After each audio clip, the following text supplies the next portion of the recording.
She stood at the dusty bus stop on the edge of Willow Creek, her worn backpack slung over one shoulder, tears blurring the fading sunset. Emily had nothing left, no job. No friends, no family to call her own. At 28, she'd spent her life bouncing from one foster home to another, always the outsider, always running. But tonight, as the wind whispered through the empty fields, a rugged voice broke the silence. You can't leave without knowing what family really feels like. She turned heart-pounding to face a millionaire cowboy who'd built an empire from nothing, and he wasn't about to let her disappear into the night. Before we begin, don't forget to subscribe to Ripples and Legends, and leave a like and comment if this story touches your heart. Emily wiped her eyes quickly, pretending the wind had stung them. The man standing there was tall, broad-shouldered, with a weathered face that spoke of years under the relentless Texas sun. His name was Jack Harlan, owner of the largest ranch in 3 counties, a self-made millionaire who turned barren land into a thriving operation of cattle, horses, and more money than most folks in Willow Creek could dream of. But right now, he looked like just another cowboy in faded jeans and a Stetson, leaning against his old pickup truck as if he'd been waiting for her. I don't know you, Emily muttered, clutching her bus ticket like a lifeline. The bus was due any minute and she needed to get out, away from the diner job she'd lost after a heated argument with her boss, away from the loneliness that had choked her since arriving 6 months ago. She'd come here chasing a vague lead on a distant relative, but it turned out to be another dead end. No roots, no connections. Just her always alone. Jack tipped his hat, his blue eyes steady and kind. Names. Jack saw you at the diner a few times. You look like someone who's carrying the weight of the world. Where you headed? Anywhere but here, she said, her voice cracking. The truth was she had no plan. Her childhood had been a blur of group homes and broken promises, parents who'd abandoned her as a baby, foster families who saw her as a paycheck. She'd learned early not to trust, not to hope. Willow Creek was supposed to be a fresh start, but it felt like every other place. Cold and unforgiving, the bus rumbled in the distance, headlights cutting through the twilight. Emily stepped forward, but Jack gently blocked her path. Hold on now, I've got a proposition. My ranch is short a hand, nothing fancy. Just helping with the horses. Room and board included, give it a week. If you still want to leave, I'll drive you to the next town myself. She laughed bitterly. Why, you don't even know me, I'm nobody. He smiled faintly, lines crinkling around his eyes. Everyone's somebody, and I've been where you are, running from nothing to nowhere. Trust me, it don't fix a thing. The bus pulled up, doors hissing open. The driver called out, but Emily hesitated. Something in Jack's voice tugged at her, a warmth she hadn't felt in years.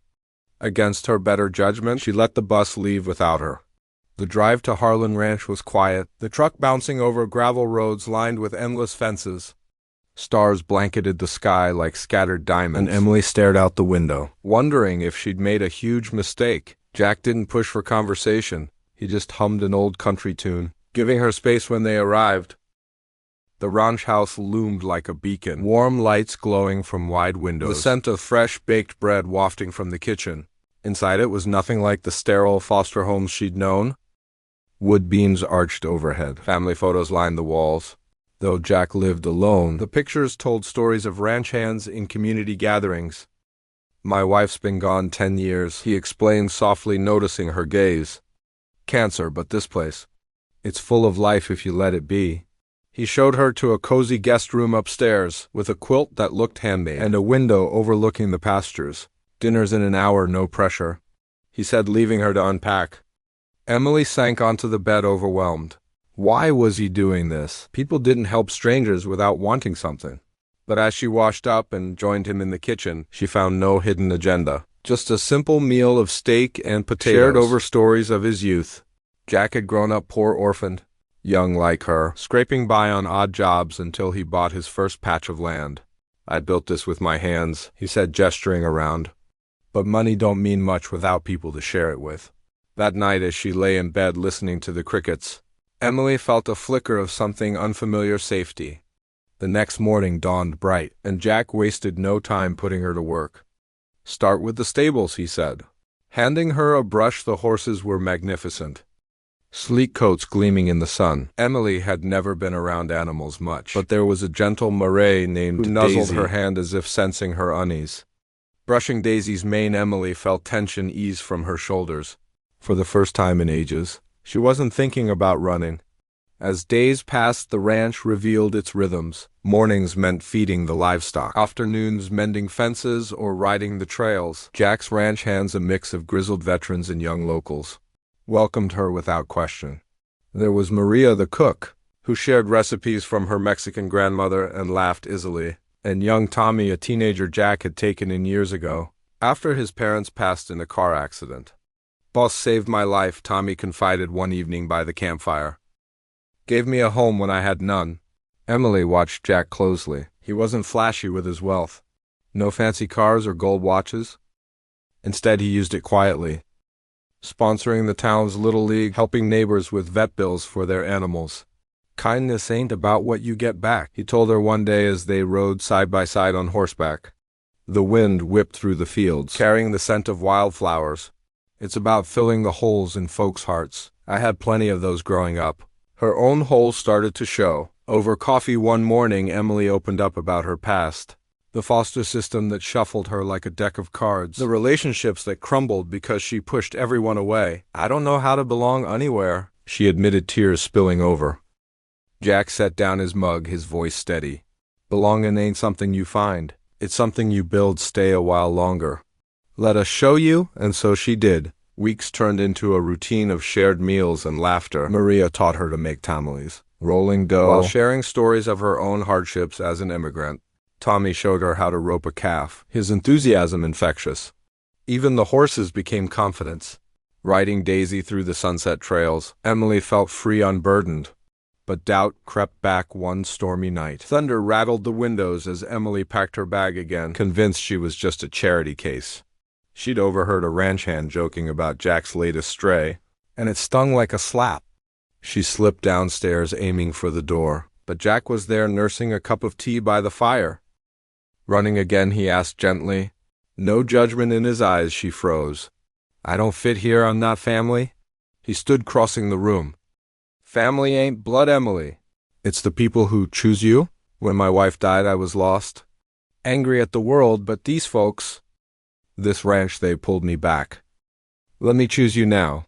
Tears streamed down her face as he enveloped her in a hug. The first real embrace she'd felt since childhood. It was awkward at first, her arms stiff, but then she melted into it, sobs shaking her body in that moment. The walls she built crumbled. From then on, things changed. Emily stopped looking over her shoulder. She helped organize a community barn dance, her laughter mingling with the fiddle music as townsfolk twirled under string lights. Jack introduced her to his lawyer, helping her track down old records that revealed a half-sister she'd never known about. Living just 2 states away? "We'll visit her together," he promised. Months flew by and Emily found purpose in the ranch's outreach program, mentoring kids from broken homes like Tommy had been. She saw herself in their weary eyes and offered the kindness Jack had given her, patient, unwavering. One crisp autumn evening, as they sat on the porch watching the sun dip below the horizon, Jack turned to her. "You thinking of leaving?" Still, she smiled, shaking her head no. "This is home," he nodded, eyes misty. "Good? Because family is what makes life worth it. And you've got one now." Emily leaned back, the weight of years lifting in Willow Creek. Under Jack's quiet guidance, she'd learned that kindness could heal the deepest wounds, that compassion bridged the loneliest gaps. It wasn't about money or grand gestures. It was the simple act of seeing someone, really seeing them, and saying, "You're not alone." As the stars emerged, Emily whispered a silent thank you to the cowboy who'd stopped her at the bus stop, to the ranch that became her anchor. Life had thrown her curveballs, but in the end, idly-dee-dee, to redemption, to connection, to the family she'd always craved. And in that she found hope, not just for herself, but for anyone who's ever felt lost. Sometimes all it takes is one act of kindness to change everything. If you're out there feeling alone, remember, family isn't born. It's made. Reach out. Hold on and let the ripples of compassion carry you home.